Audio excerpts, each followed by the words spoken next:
जय हिंद दोस्तों। कैसे हैं आप सभी? आई होप सभी ठीक होंगे। तो आज के इस वीडियो में हम हिस्ट्री के एक महत्वपूर्ण टॉपिक इस्लाम का उदय पे चर्चा करने वाले हैं। ठीक है। और हमारी जो हिस्ट्री की लेक्चर सीरीज है उसको आगे बढ़ा रहे हैं हम। अगर आप लोगों ने प्रीवियस वीडियो नहीं देखे हैं तो प्लेलिस्ट में जाके प्रीवियस वीडियो ज़रूर देख लीजिएगा। ठीक है। तो आज के इस वीडियो में हम इस्लाम के अंतर्गत क्या क्या बिंदुओं को कवर करेंगे। तो सबसे पहले समझेंगे इस्लाम क्या है, उसके बाद थोड़ा सा मोहम्मद साहब का जीवन परिचय, फिर इस्लाम के सिद्धांत और खलीफा। इन बिंदुओं के अंतर्गत हम आज के इस्लाम के उदय के इस टॉपिक को समझेंगे। ठीक है दोस्तों। तो सबसे पहले हम देखते हैं इस्लाम क्या है। तो अगर साधारण भाषा में कहें, एक लाइन में कहें, तो खुदा या अल्लाह के प्रति पूर्ण समर्पण ही क्या है, इस्लाम है। ठीक है। खुदा या अल्लाह के प्रति पूर्ण समर्पण ही क्या कहलाता है, इस्लाम कहलाता है। और इस्लाम का उदय कहाँ पर हुआ है, तो वो मक्का में हुआ है। ये बात ध्यान रखना है। ठीक है। अगर आपसे ऑब्जेक्टिव के रूप में ये क्वेश्चन पूछा जाए तो याद रखना है इस्लाम का उदय कहाँ पर हुआ है, मक्का में हुआ है। ठीक है। इनके संस्थापक किनको माना जाता है, तो मोहम्मद साहब इनके संस्थापक थे, जो कि कुरैश जनजाति, ये क्वेश्चन पूछा हुआ है दोस्तों कि मोहम्मद साहब कौन से कबीले या कौन सी जनजाति से संबंधित थे, तो कुरैश जनजाति से के सदस्य थे। ये ध्यान रखना है, उनसे संबंधित थे ये। ठीक है। पैगंबर साहब का जन्म कब हुआ था, तो 570 ईस्वी में। कहाँ पे हुआ था, मक्का में हुआ था। ठीक है। इनके पिता अब्दुल्ला थे। इनकी मृत्यु उनके जन्म के पूर्व ही हो गई थी। यानी हमारे जो मोहम्मद साहब जो कि इस्लाम के संस्थापक हैं, इनके जन्म के पूर्व ही इनके पिता अब्दुल्ला की मृत्यु हो गई थी। ठीक है। और जब पैगंबर साहब 6 वर्ष के हुए तो इनकी माता अमीना का भी देहांत हो गया। ठीक है। अतः उनका पालन पोषण उनके चाचा अबू तालिब ने किया था। ठीक है। तो एक फ्लो चार्ट के माध्यम से हम थोड़ा सा इनके सगे संबंधियों को समझते हैं।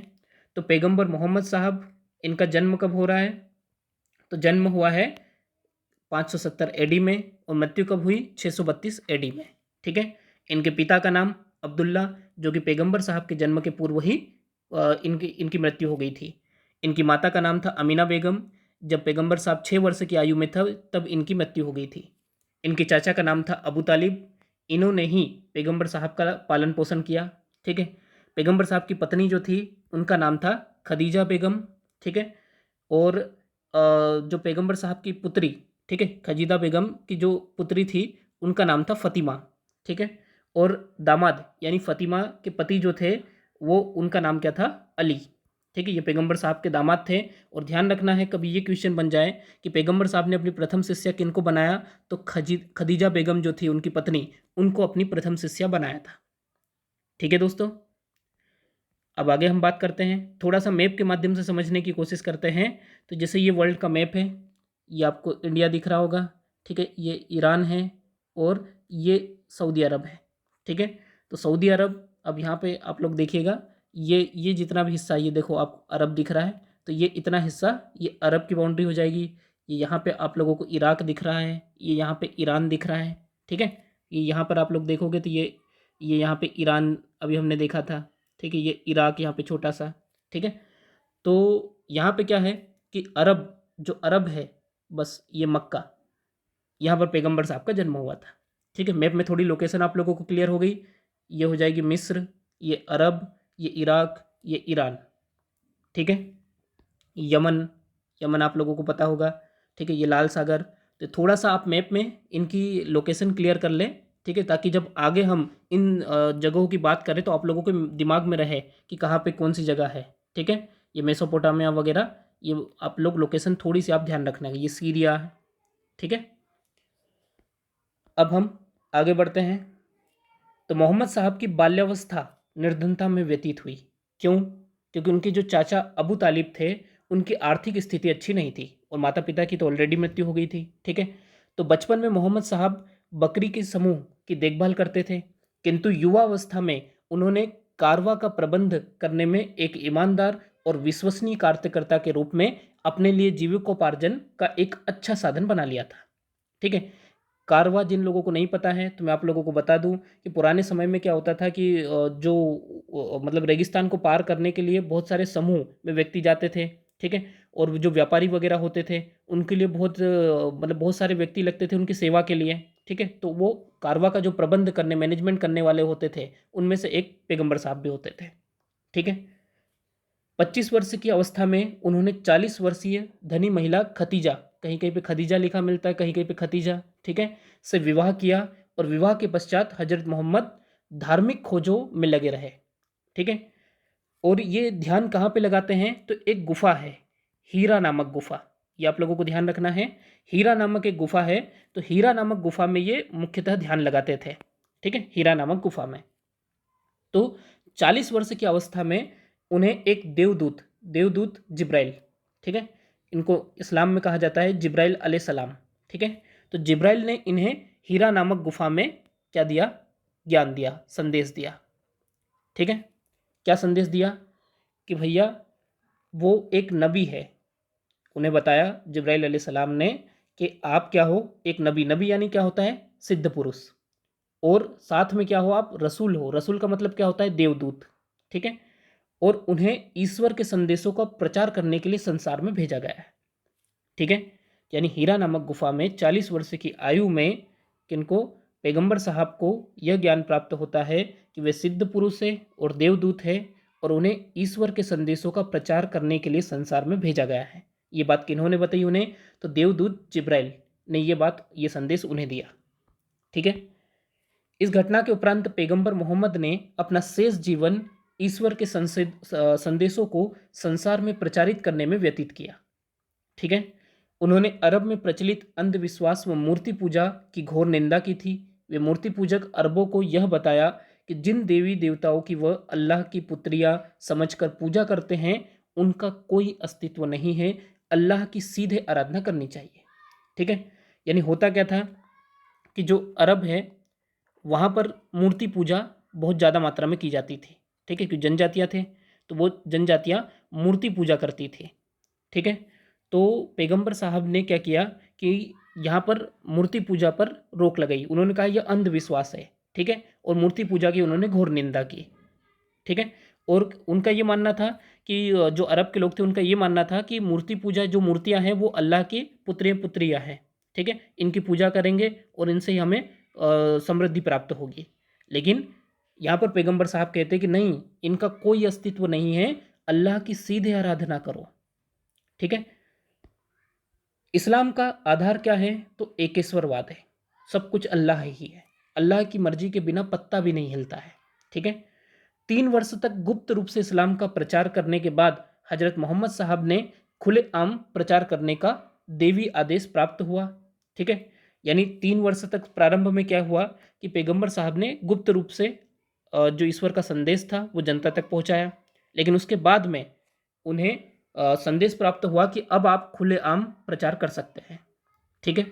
अब जब खुलेआम उन्होंने प्रचार करना शुरू किया तो उनका विरोध होना तो अवश्यंभावी था। ठीक है। तो कुरैश कबीले, हमने ऊपर लिखा था, कुरैश कबीले जो हैं ये पैगंबर साहब के संबंधित कबीले हैं। ठीक है। तो उनका क्या था, मक्का पर अधिकार था, जहाँ 360 मूर्तियाँ थी। कितनी, 360 मूर्तियाँ थी। और इन मूर्तियों की आय से इस कबीले के लोगों का जीवन या निर्वाह होता था। इन लोगों ने मोहम्मद साहब का विरोध किया और उनके जीवन को अंत करने तक का प्रयत्न किया।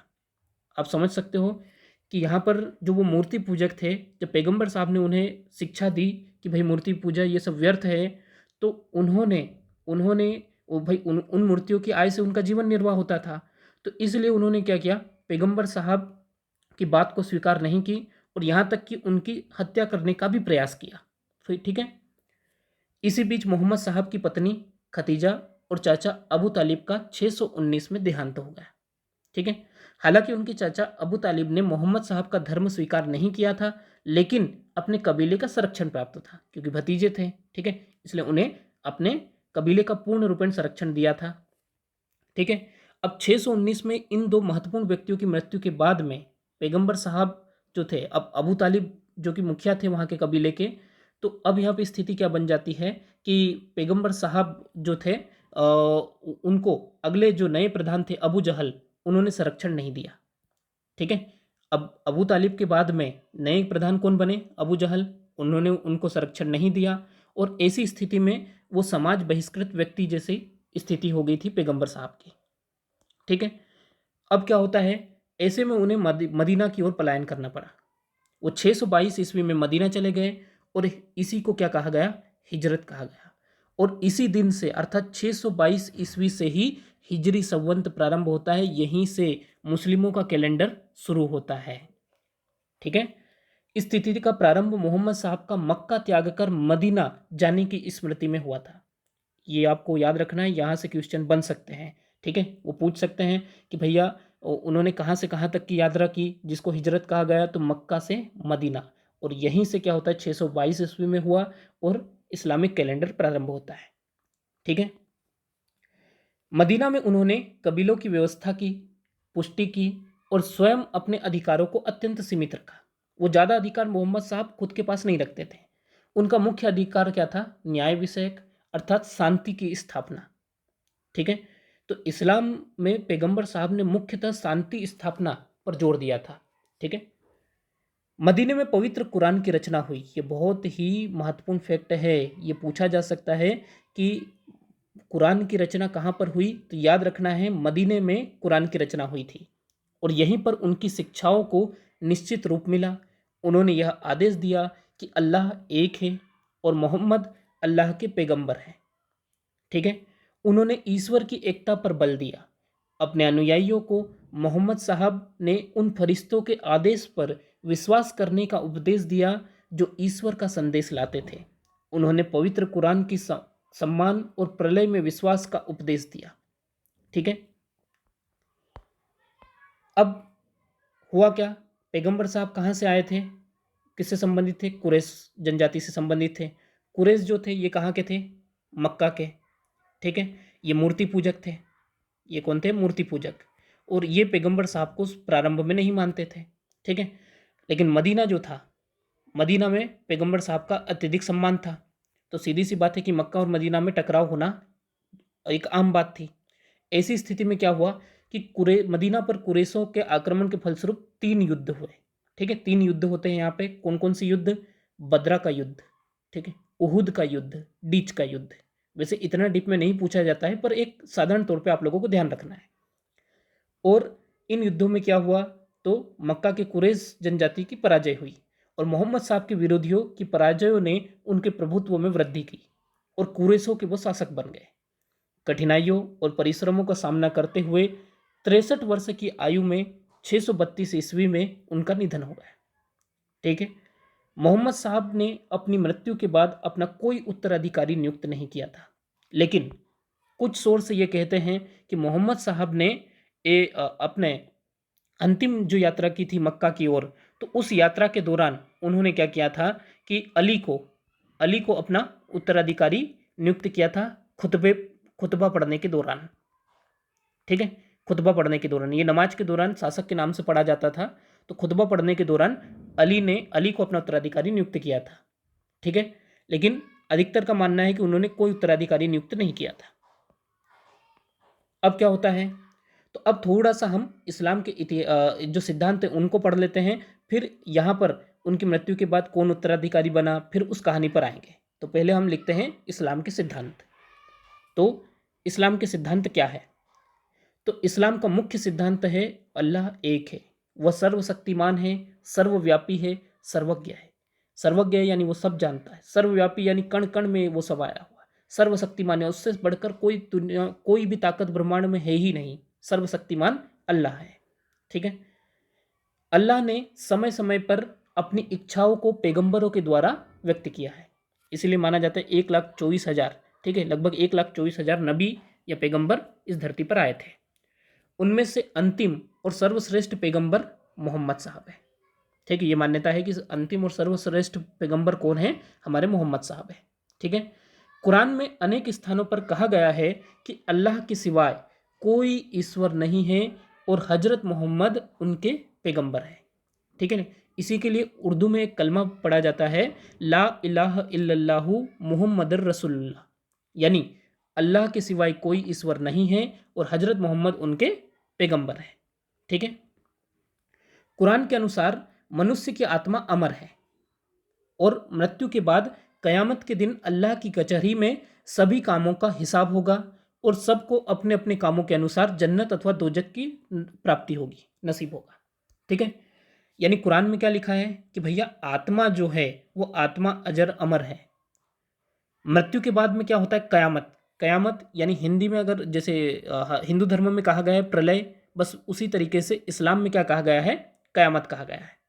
ठीक है, तो कयामत के दिन जब प्रलय होगा उसके बाद में अल्लाह क्या करेगा कि जितने भी व्यक्ति मर चुके हैं उनकी आत्माओं को जिंदा करेगा। ठीक है, और उन सभी को अल्लाह की एक कचहरी, वो कोर्ट कचहरी होगी, उसमें उन सभी के अच्छे और बुरे कर्मों का हिसाब होगा। ठीक है, यानी इस्लाम भी कर्म सिद्धांत को मानता है, यानी कर्मों का फल आप लोगों को भोगना होगा। ठीक है, और सबको अपने कर्मों के हिसाब से जन्नत, जन्नत तो आप लोग समझ रहे हैं जिसको हिंदी धर्म मतलब जो हिंदू धर्म शास्त्र उसमें कहा गया है स्वर्ग, और दोजक यानी नरक। ठीक है, तो जन्नत या दोजक कर्म के अनुसार प्राप्त होगी। ठीक है, यहाँ पे अब सभी मुसलमानों को यह मान लेना चाहिए कि संसार में जो कुछ भी हुआ है या जो कुछ होगा सब अल्लाह की मर्जी से होता है और वही सबका करता धरता है। ठीक है, यानी भाग्य को भी मानते हैं इस्लाम में। इस्लाम को मानने वाले हर व्यक्ति को यह यकीन करना चाहिए कि इस्लाम के सभी ग्रंथ पवित्र है, किंतु उससे उनमें सबसे बढ़कर कौन है? कुरान। उनमें सबसे बढ़कर कौन है? तो ध्यान रखना है, कुरान है। ठीक है, हजरत मोहम्मद ने भ्रातृत्व का सिद्धांत का प्रचार किया। भ्रातृत्व यानी भाईचारे की भावना। ठीक है, भाईचारा, प्रेम की भावना। वे सभी मनुष्यों को बिना किसी भेदभाव के एक समान समझते थे। ठीक है, यानी जहां उस समय अगर देखा जाए तो भारत में जाति प्रथा, ठीक है, छुआछूत, ये चरम पर पहुंच चुकी थी। जाति प्रथा, छुआछूत, ये भारत में चरम पर पहुंच चुकी थी। ठीक है, यूरोप में भी अगर बात करें तो यूरोप में भी ये चीज़ें, विच हंटिंग, ठीक है, विच हंटिंग बहुत ज़्यादा हो रही थी। और ऐसी स्थिति में क्या होता है कि इस्लाम का उदय होता है। उन्होंने सारे भेदभाव, जाति प्रथा, छुआछूत, अमीर गरीब, सबके भेदभाव को हटा दिया। वो कहते थे कि भैया कोई भेदभाव नहीं है, सबको समान समझो। ठीक है, उन्होंने नैतिकता, मानव जाति की सेवा पर बल दिया। मूर्ति पूजा का जोरदार शब्दों में खंडन किया। वे मूर्ति पूजा का बहुत ज़्यादा खंडन करते थे। वे मानते थे कि ईश्वर निराकार है, उसको कोई साकार नहीं है, आप किसी आकार आकृति मूर्ति में ढाल नहीं सकते। वे कर्म सिद्धांत को भी मानते थे। उनका दृढ़ विश्वास था कि मनुष्य के कर्मों के अनुसार ही भविष्य का जीवन निर्धारित होता है और उसे जन्नत या दोजक प्राप्ति होती है। इस्लाम केवल एक अल्लाह में विश्वास रखता है।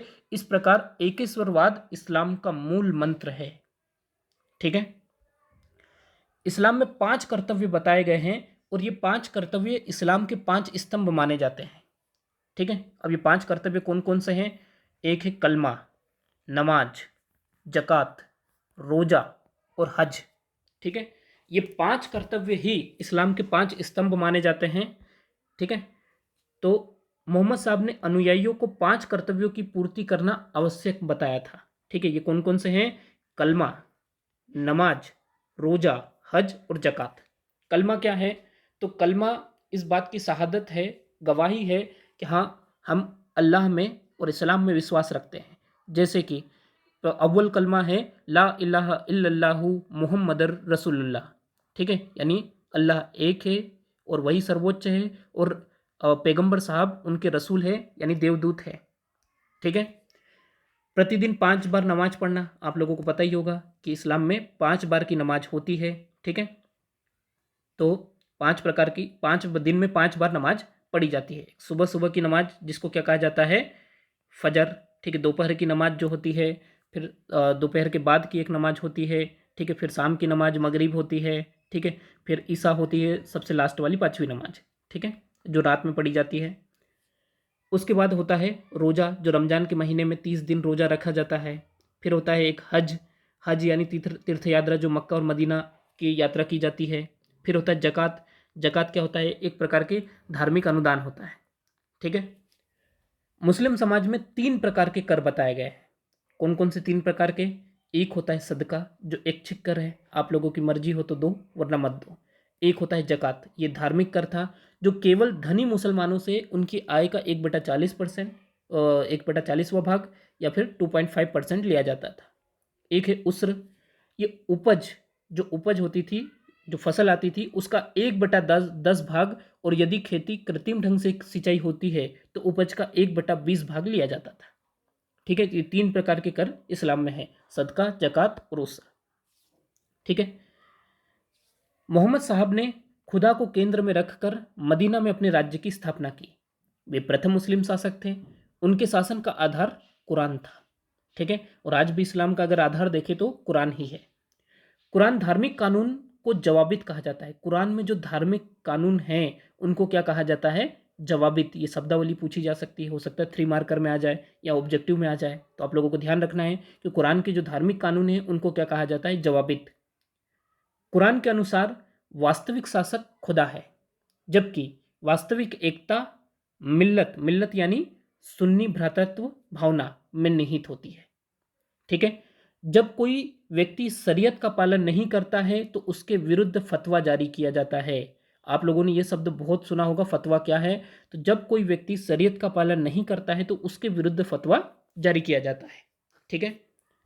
मोहम्मद साहब ने धर्म विरोधियों पर विजय प्राप्त करने के लिए युद्ध और राजनीतिक गठबंधन दोनों का सहारा लिया। उदार और क्षमाशील नीति का भी अनुसरण करते थे। उनकी सबसे महत्वपूर्ण नीति तो यही थी, उदार और क्षमाशील नीति। ठीक है। लेकिन कभी कभी जब बात धर्म की रक्षा की आ जाती है तो युद्ध जरूरी हो जाता है। ठीक है। और राजनीतिक गठबंधन भी उन्होंने इसका भी सहारा लिया।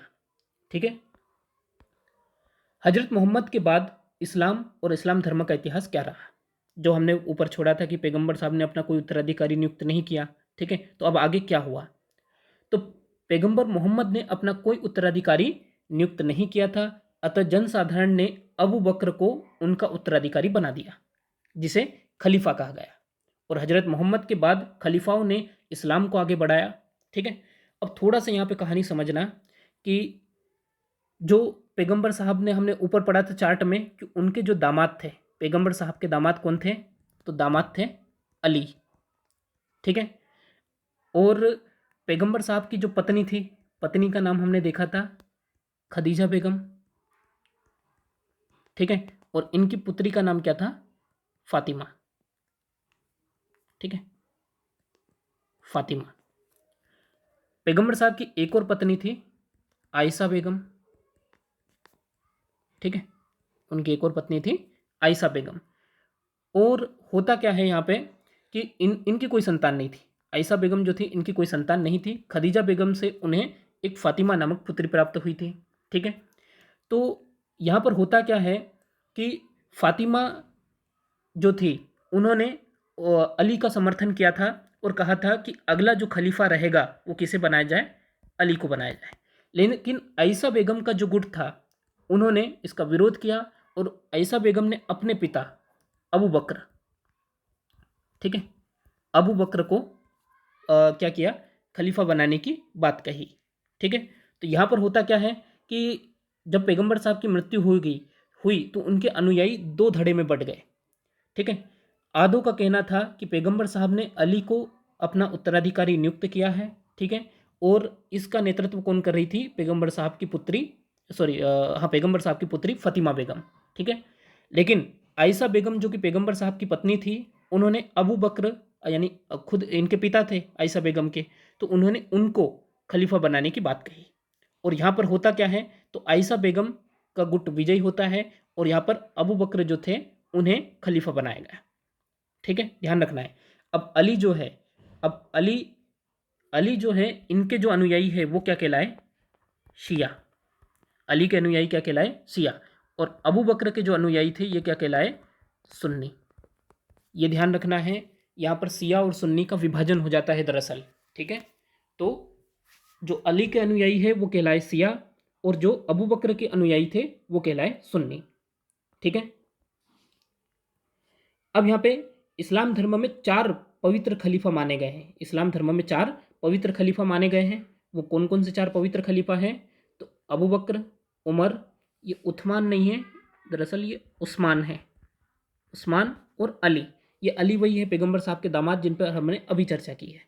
ठीक है। ये 4 पवित्र खलीफा माने गए हैं, ये ध्यान रखना है आप लोगों को। ठीक है, कभी पूछा जाए तो ये 4 पवित्र खलीफा माने गए हैं। ठीक है। अबू बकर ये पहले खलीफा हुए, जो कि उमैद वंश के थे, ठीक है, और इसीलिए पहले खलीफा उमैद खलीफा कहलाए। अबू बकर कौन से वंश के थे? उमैद वंश के थे, इसलिए ये पहले खलीफा क्या कहलाए? उमैद खलीफा कहलाए, ठीक है। 90 वर्ष में लगभग 18 खलीफा हुए, जिनमें प्रथम 4 पवित्र खलीफा माने जाते हैं।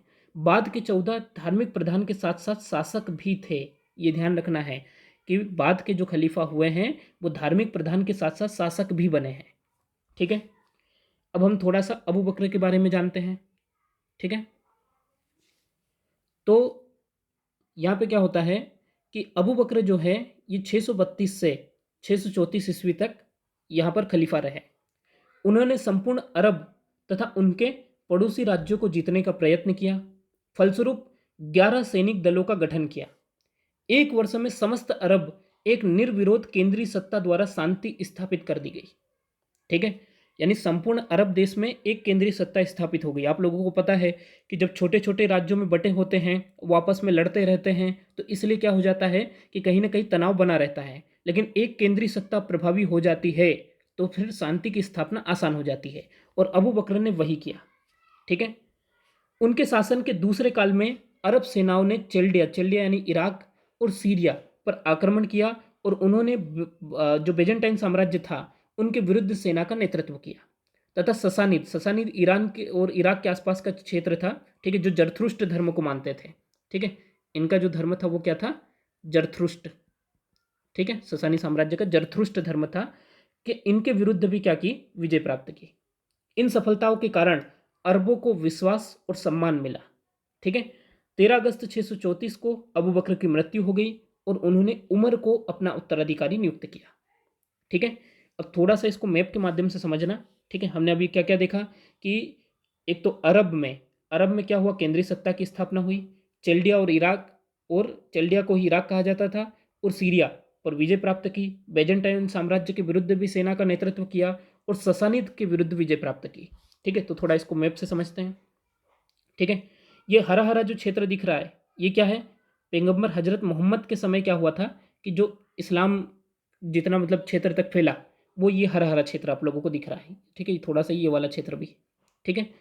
उसके बाद में जो खलीफाओं का शासन रहा वो यहाँ पर ये जो इस थोड़ा केसरिया कलर में जो आप लोगों को ये दिख रहा है, ये पूरा क्षेत्र जो था ये पैगंबर हजरत मोहम्मद साहब के बाद में जो खलीफा हुए हैं उन खलीफाओं के समय यहाँ पर साम्राज्य का विस्तार हुआ।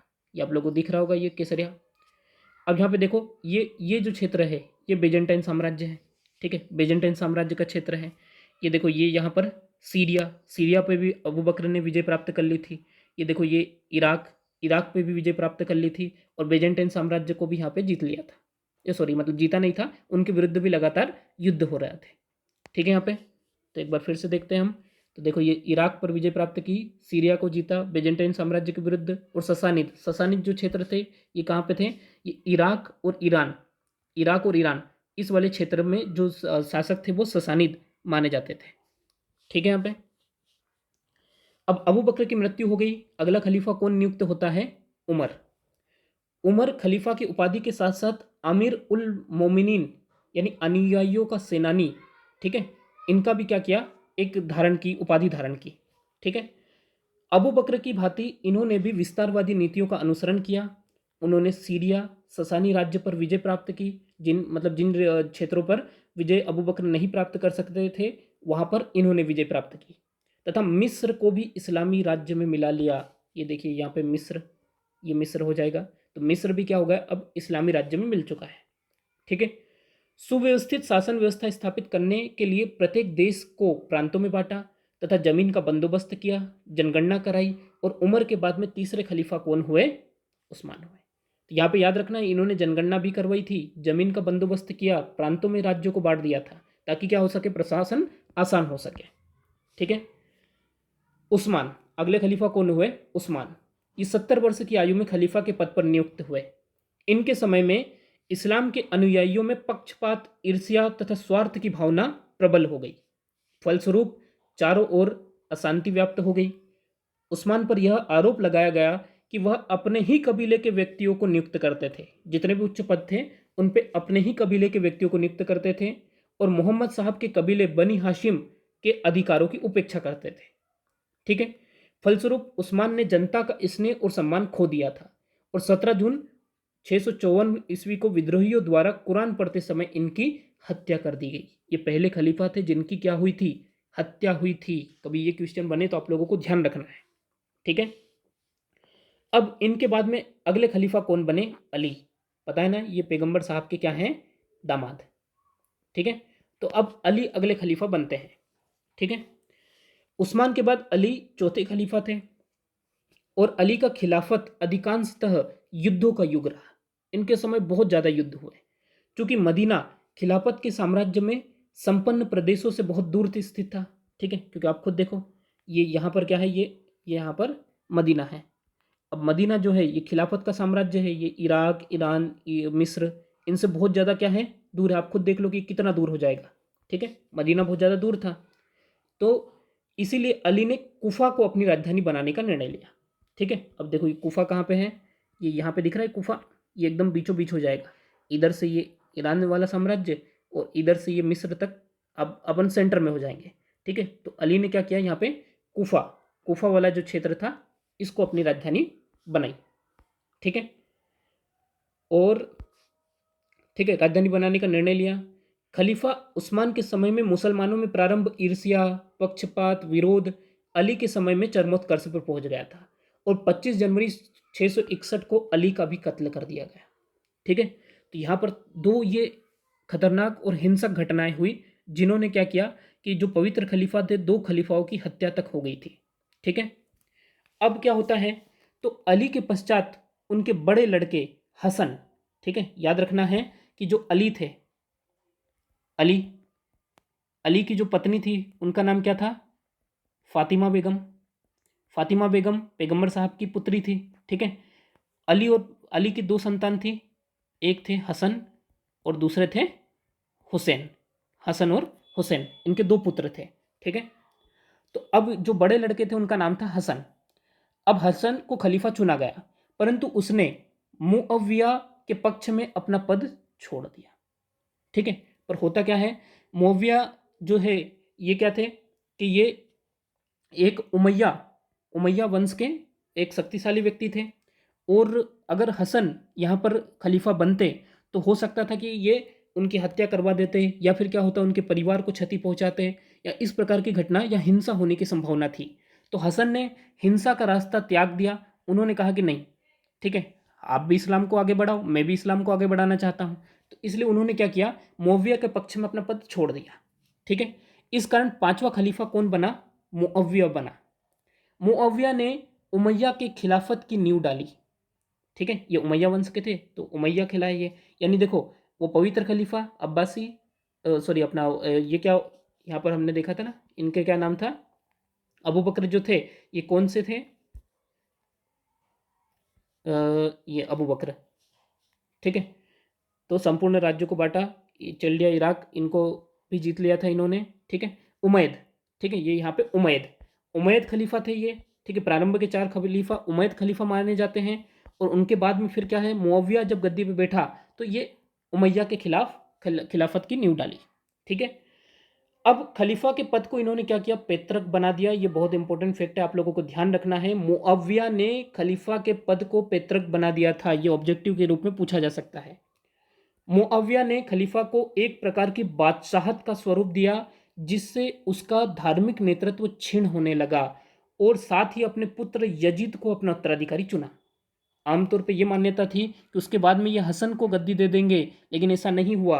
अपने पुत्र यजीद को उन्होंने क्या किया, उत्तराधिकारी चुना। अब मक्का मदीना के सभी प्रमुख व्यक्तियों ने यजीद के प्रति राजभक्ति की शपथ ली, लेकिन कुफा कुफा जो थी ये वो जगह है जहां पर अली को मानने वाले बहुत ज़्यादा थे। तो कुफा की जनता ने हुसैन, अली के पुत्र हैं ये, तो अब यहाँ पे क्या होता है, हुसैन को खलीफा बनाने के लिए आमंत्रित किया। हुसैन व यजीद के मध्य युद्ध अवश्यंभावी हो गया। भाई कुफा के लोग कह रहे हैं कि नहीं, अब खलीफा कौन बनेगा, हुसैन बनेगा, लेकिन मक्का मदीना के लोग और मुअविया को मानने वाले लोग कह रहे हैं कि नहीं, यजीद बनेगा। अब सीधी सी बात है कि अब यजीद और हुसैन के बीच में टकराव होना, युद्ध होना तो वास्तविक है, ठीक है।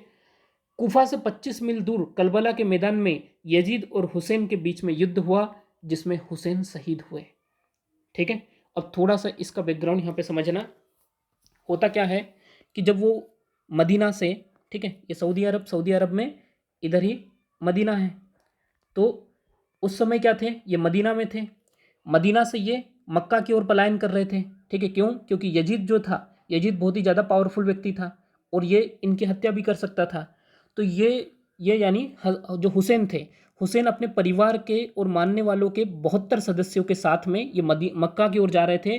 पर इनको कूफा से संदेश आया, कूफा की जनता ने इनको बोला कि हम आपको खलीफा के रूप में मानते हैं, ठीक है, तो आप हमारे पास आ जाइए।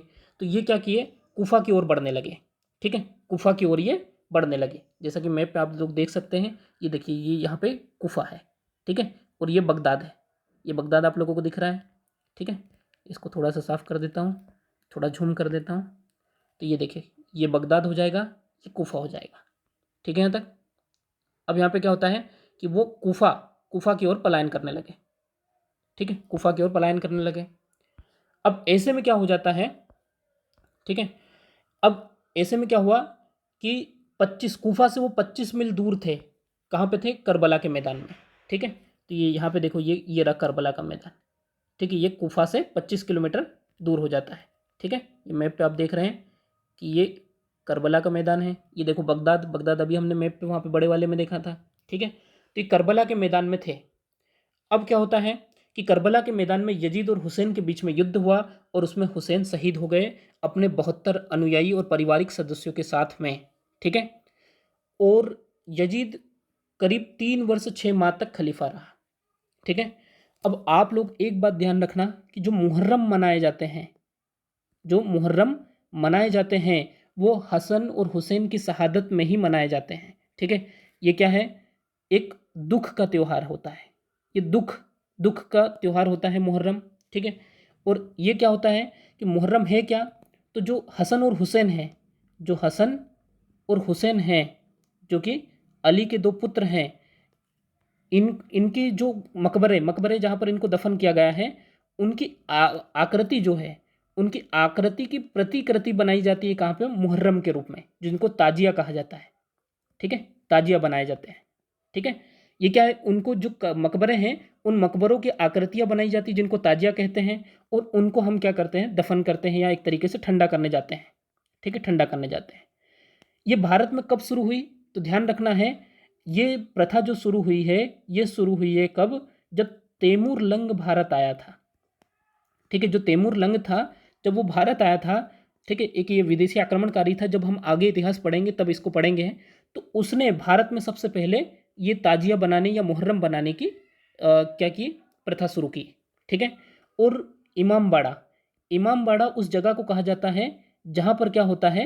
मुहर्रमों को रखा जाता है, जो ताजिए होते हैं उनको रखा जाता है। उस जगह को क्या कहते हैं? इमामबाड़ा कहा जाता है, ठीक है। तो ये हसन और हुसैन और यजीद के बीच में जो युद्ध हुआ, उस युद्ध में हुसैन अपने 72 परिवारजनों के साथ में शहीद हो गए।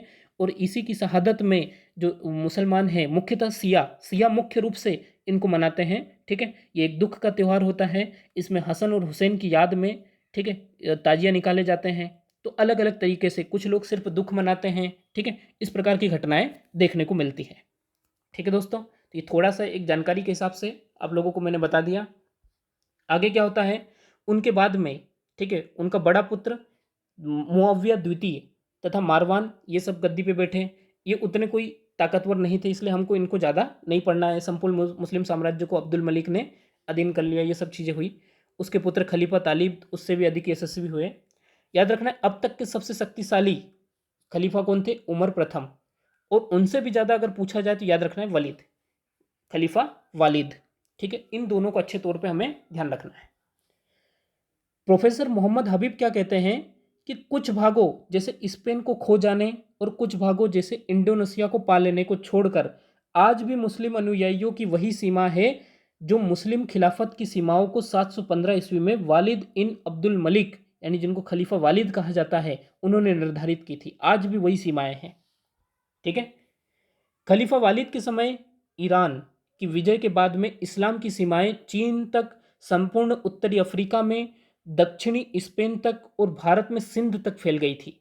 उसके पश्चात खलीफाओं ने अपने साम्राज्य की सुरक्षा करने में सफलता प्राप्त की, यद्यपि उनमें से कोई भी बहुत यशस्वी नहीं हुआ, ठीक है। थोड़ा सा फिर मैप समझते हैं कि अब देखो, अब ये संपूर्ण उत्तरी अफ्रीका तक फैल गए, इधर भारत में सिंध तक फैल गए थे, ठीक है, दक्षिणी यूरोप तक फैल गए थे, इतनी ज़्यादा मात्रा में यहाँ पे फैल गए थे वो सब। सभी खलीफाओं का विश्वास रहा कि बिना किसी जाति, देश, भाषा अथवा संस्कृति के अंतर के सभी मुसलमानों का केवल एक ही राज्य होना चाहिए। जब तक उनकी शक्ति रही, अपने इस उद्देश्य में सफल रहे। उन्होंने उस सभी क्षेत्र को, मिडिल ईस्ट को, पूरे क्षेत्र को एक कर दिया था। परंतु उमैयद खलीफाओं का शासन अरब कुलीनों का शासन था, क्योंकि ये मुख्य रूप से क्या थे, अरब के कुलीन वर्ग के व्यक्ति थे। इससे ईरानी असंतुष्ट थे, वे वे अरब भी असंतुष्ट थे जिन्होंने उमैयदों ने राजनीतिक सत्ता छीन ली थी, तथा पैगंबर मोहम्मद अथवा कुरैश वंश के वे व्यक्ति भी असंतुष्ट थे जो खलीफा के पद पर अपना स्वाभाविक अधिकार समझते थे। इस कारण क्या होता है कि उमैयद खलीफाओं को निरंतर आंतरिक विद्रोह का मुकाबला करना पड़ा, क्योंकि देखो, ईरान सिया बहुल्य यानी अली के समर्थक, और ये भी क्या थे, यजीद के वंशजों से नाराज थे, ठीक है। पैगंबर मोहम्मद के नवासों को मारा था, वो भी व्यक्ति इनसे नाराज थे। तो ऐसी स्थिति में क्या हुआ कि आंतरिक विद्रोह होना आम बात थी। तो 25 जनवरी 750 को उमैयद वंश के अंतिम खलीफा मारवान द्वितीय, याद रखना उमैयद वंश का अंतिम खलीफा कौन था, मारवान द्वितीय, इनकी युद्ध में पराजय हुई और उन्हें पकड़कर कत्ल कर दिया गया। उमैयद वंश के प्राय सभी प्रभावशाली व्यक्ति मार दिए गए। उनमें से केवल एक अब्दुल रहमान जो थे वो जान बचाकर स्पेन भागे और वहां पर एक स्वतंत्र राज्य की स्थापना की। H.G. वेल्स, ये एक इतिहासकार हैं, ये क्या कहते हैं, उमैयद वंश के सभी पुरुषों को कत्ल करके उनकी लाशों पर चमड़े का कालीन बिछाया गया और उस पर बैठकर अब्बास तथा उसके सलाहकारों ने भोजन किया। इसके अतिरिक्त उमैयद वंश के खलीफाओं की कब्रों को खोदकर उनकी हड्डियों को निकालकर तथा हवा में जलाकर बिखेर दिया गया, ठीक है, जलाकर उनको क्या किया, हवा में बिखेर दिया। अब अब्बासी खलीफाओं को थोड़ा सा हमको समझना है। 500 वर्षों में 37 खलीफा हुए अब्बासी वंश के, कितने, 37। इनमें से 8 ही महत्वपूर्ण थे। अब्बासियों का पहला खलीफा अबुल अब्बास था। उसने उमैयद वंश के सभी व्यक्तियों को कत्ल करा दिया और उसने कहा कि मैं महान बदला लेने वाला हूं, मेरा नाम अस-सफा है, अर्थात रक्त बहाने वाला है, ठीक है। इस्लाम के इतिहास में अब्बास वंश के शासकों ने सबसे अधिक समय तक शासन किया। अब्बास खलीफाओं ने दशमिक के स्थान पर बगदाद को अपनी राजधानी बनाया, ठीक है। ये मैप पे आप देख लो, मैप पे ये रहा दशमिक, दशमिक के स्थान पे ये किसको बना रहे हैं, बगदाद को अपनी राजधानी बनाया इन्होंने, ठीक है। इनमें से खलीफा अबू जफर मंसूर और खलीफा हारून अल रशीद के नाम काफ़ी विख्यात हुए हैं, पर हमको इनको डीप में नहीं पढ़ना है, इनसे क्वेश्चन नहीं बनते हैं। परंतु अब्बासी खलीफा शासन और राज्य विस्तार दोनों ही दृष्टि से उमैयद खलीफाओं की समता में ना आ सके, ठीक है। आरंभ से ही अब्बासी खलीफा संपूर्ण मुस्लिम संसार को अपने अधिकार में रखने में असमर्थ रहे। बाद में धीरे धीरे विभिन्न स्थानों पर स्वतंत्र राज्यों की स्थापना होती चली गई और अंत में खलीफाओं के पास बगदाद और उसके आसपास की भूमि के अतिरिक्त कुछ बाकी न रहा। इतिहासकार गिबिन, कौन गिबिन, क्या लिखता है, अब्बासियों के 8वें खलीफा मुहासिम की मृत्यु के साथ उनके वंश और राष्ट्र का गौरव समाप्त हो गया था। बाद के दुर्बल खलीफा अपने तुर्की रक्षकों और उसके पश्चात बुवाई हिदो और उसके बाद सल्जुक तुर्कों अथवा ख्वारिज्म के सुल्तानों के प्रभाव में रहे, ठीक है। इन सबको हम पढ़ेंगे जब इतिहास, अभी आगे हम पढ़ते जाएंगे इन सबको। और उसके पश्चात 40 वर्षों तक वे शांति से रह सके, परंतु अंत में 1258 में मंगोल बादशाह हलाकू खां ने उनको समाप्त कर दिया, ठीक है। तो हलाकू जो है मंगोल, ये आगे हम पढ़ेंगे इनको भी। अब्बासी खलीफाओं के समय में शासन से अरबों का एकाधिपत्य समाप्त हो गया। इस्लाम के धार्मिक और धर्मनिरपेक्ष साहित्य का निर्माण हुआ। ग्रीक, ईसाई तथा संस्कृत साहित्य की पुस्तकों का अरबी भाषा में अनुवाद हुआ और ईरानी संस्कृति ने इस्लाम को प्रभावित किया, ठीक है। अब्बासी खलीफाओं के पश्चात भी विभिन्न स्थानों पर खलीफाओं की परंपरा चलती रही। नाम मात्र के लिए खलीफाओं का सम्मान भी रहा। मुख्य बात यह रही क्योंकि राजतंत्र के बारे में कुरान चुप है, इस कारण खलीफा ही विभिन्न शासकों और सुल्तानों को कानूनी शासक अथवा सुल्तान स्वीकार करने का अधिकार का उपभोग करते रहे। यानी खलीफा ही क्या करते थे कि सुल्तान, जैसे भारत के बहुत सारे जो शासक हुए हैं, उन्होंने खलीफा से खिल्लत प्राप्त की और सुल्तान की उपाधि धारण की है। ठीक है।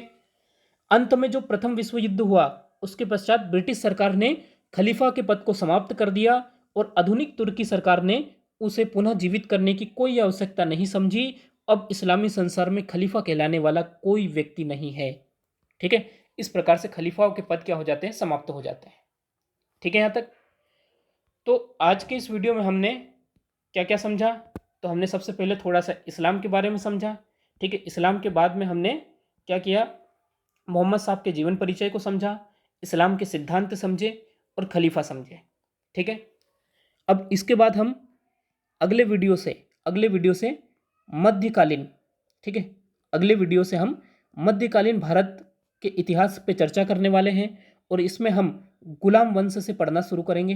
ठीक है, सॉरी, गुलाम के पहले हम थोड़ा सा महमूद गजनवी, ठीक है, महमूद गजनवी, उससे भी पहले हम थोड़ा सा क्या पढ़ेंगे, अरब आक्रमण। ठीक है, अरब आक्रमण के बारे में पढ़ना शुरू कर देंगे। ठीक है। तो अगले वीडियो से हम अरब आक्रमण, महमूद गजनवी, मोहम्मद गोरी, ठीक है, और इन सबको साथ में राजपूत वंश को भी पढ़ते जाएंगे। ठीक है। और इस तरीके से हमारी लेक्चर सीरीज आगे बढ़ती जाएगी। तो आप लोगों से गुजारिश है कि आप लोग इसमें कंटिन्यू बने रहें। ठीक है। आप लोगों की कुछ डाउट हो, कुछ चीज़ समझ में ना आई हो तो आप लोग कमेंट सेक्शन में पूछ सकते हैं, मैं आप लोगों को उसके संबंध में विस्तार से जानकारी दे दूंगा। ठीक है दोस्तों, तो मिलते हैं अगले वीडियो में। धन्यवाद।